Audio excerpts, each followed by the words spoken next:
다들 주목. 지금부턴 헌재의 시간. 윤석열 대통령의 탄핵 소추안이 가결되면서 이제 관심은 헌법재판소에 쏠리고 있습니다. 탄핵안이 가결되고 휴일인 일요일부터 사건 검토에 돌입한 헌재는 월요일 첫 재판관 회의를 열고 구체적인 처리 일정을 논의할 계획입니다. 문영대 헌재소장, 권한대행 등 재판관들은 휴일인 일요일부터 자택에서 사건 검토에 들어갔고 월요일 오전 10시에는 첫 재판관 회의가 열립니다. 이 자리에서 구체적인 사건 처리 일정이 논의될 예정이며 사건을 이끌어 나가는 주심 재판관도 무작위 전자배당 방식을 통해 결정될 것으로 보입니다. 헌재는 앞으로 2주에서 4주 동안 변론 준비 절차를 거쳐 쟁점과 증인 명단 등을 정리하고 매주 변론을 열어 집중적으로 심리할 전망입니다. 그렇다면 탄핵 심판과 관련된 주요 변수들은 무엇일까요? 우선 탄핵 심판 결과가 나오는 시점에 관한 것입니다. 이유는 탄핵 심판 결과가 언제 나오느냐에 따라 공직선거법 위반 혐의로 1심에서 금고 이상의 형을 선고받은 이재명 민주당 대표의 대선 출마 여부가 갈리기 때문입니다. 이재명 대표는 현재 8개 사건 12개 혐의로 5개의 재판을 받고 있습니다. 특히 선거법 사건이 당장의 최대 리스크입니다.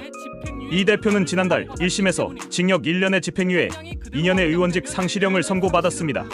법조계에선 이 대표 선거법 사건 확정 판결이 내년 초중순 나올 것으로 보고 있습니다.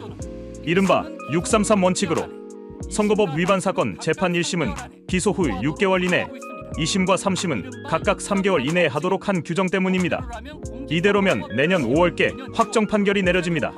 만약 대선 전에 이 대표의 의원직 상실형이 확정되면 대선 출마는 불가능합니다. 다만 재판부가 판결을 언제 내릴지는 예상하기 어렵습니다.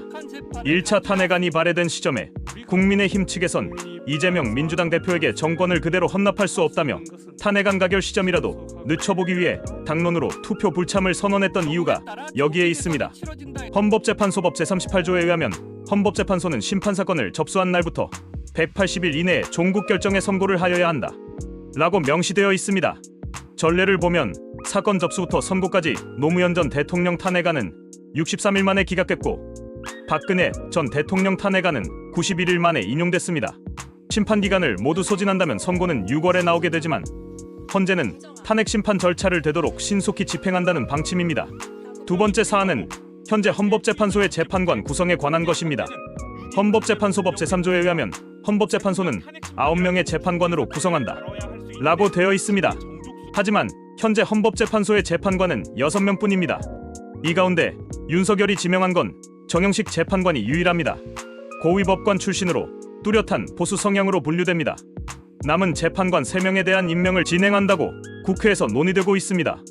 헌법재판소법 제6조에 의하면 헌법재판관 9인 중 3명은 국회에서 선출하는 사람을, 3명은 대법원장이 지명하는 사람을, 나머지 3명은 대통령이 바로 지명 임명합니다.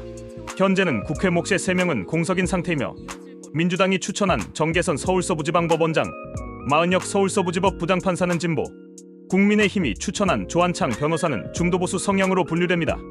이들이 인사청문회를 거쳐 임명된다면 윤 대통령 탄핵을 심판할 헌법재판관은 중도보수호, 진보사로 재편됩니다. 하지만 이런 성향이 탄핵 심판에 직접적 영향을 주지는 않을 것이라고 생각합니다. 박근혜 전 대통령 탄핵 당시에도 심판에 참여한 재판관 8명 중 6명이 보수 성향으로 분류됐지만 8명 전원 찬성으로 탄핵안은 인용됐습니다.